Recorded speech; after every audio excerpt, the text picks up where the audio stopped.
The question is that the motion be agreed to. I call Claire Curran. Thank you, Mr Speaker. I'd like to support the last comment by the Minister, and we certainly do hope that that Nikki Kay does return to the House as soon as possible.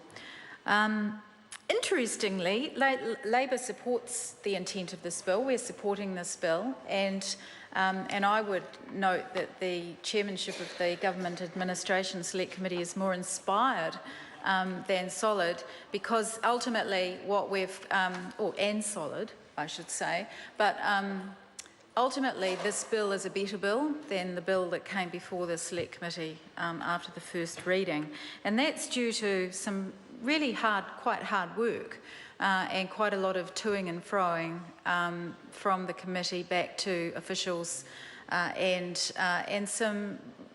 I think it shows where select committees are at their best, because the piece of law that comes back for consideration by the whole House is a better bill for that. And interestingly, the bits where the Minister who just spoke seemed to think where the disagreements might lie are not actually. I think we actually came to quite a good place with that part of the legislation. And you know, no doubt other members will comment on that as we go through.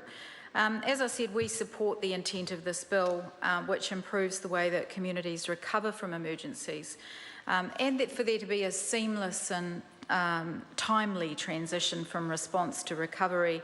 The rationale for the bill was around the review of the legislative framework for recovery, which is, and this is a first stage, and I'm going to be referring to this a few times. This is supposedly a first stage which focused on the small to moderate scale emergencies such as floods and weather related events, and the Minister referred to a few of them.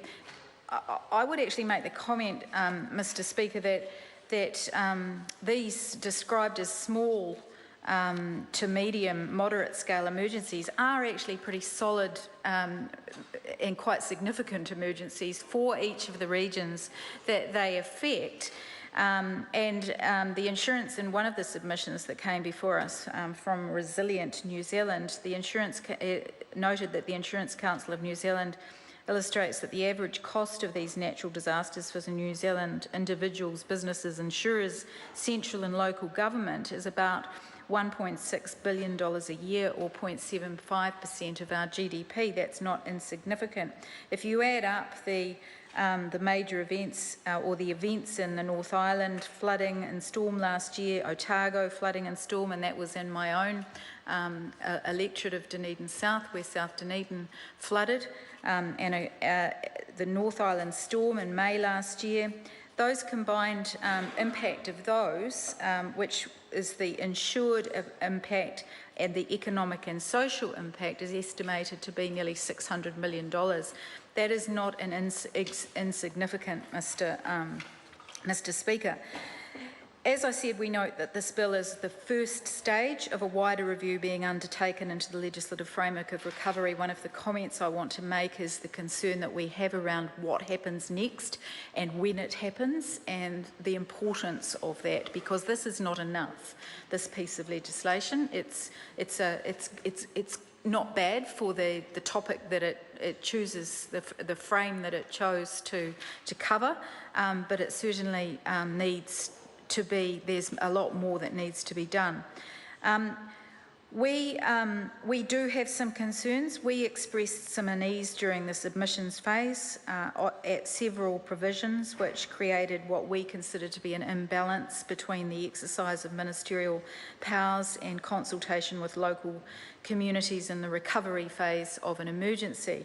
As a result of that concern, in fact, Labor wrote its minority report and had to rewrite it several times. And during this process, and actually what the minority report ended up being was just an expression of some concerns, whereas originally it was very specific about what those concerns were. And what that showed is that there was good work done in bringing back more balance in terms of how that relationship between the local communities having input into when a transition phase should occur or what the next stage should be, and the ministerial decision making at where that balance should lie.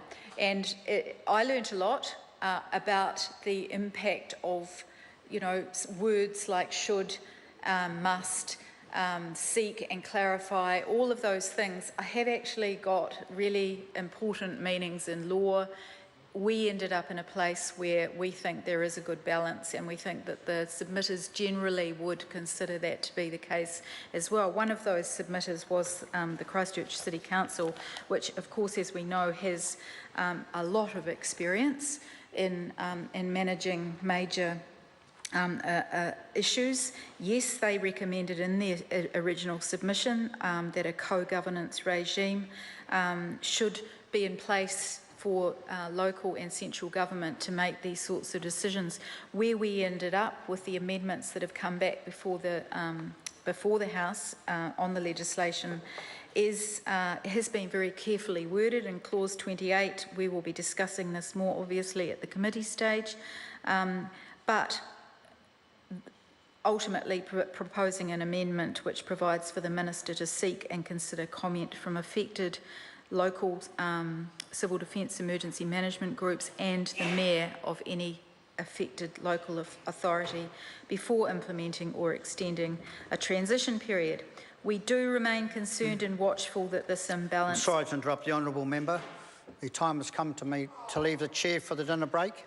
Members, this debate is interrupted and I shall resume the chair at 7.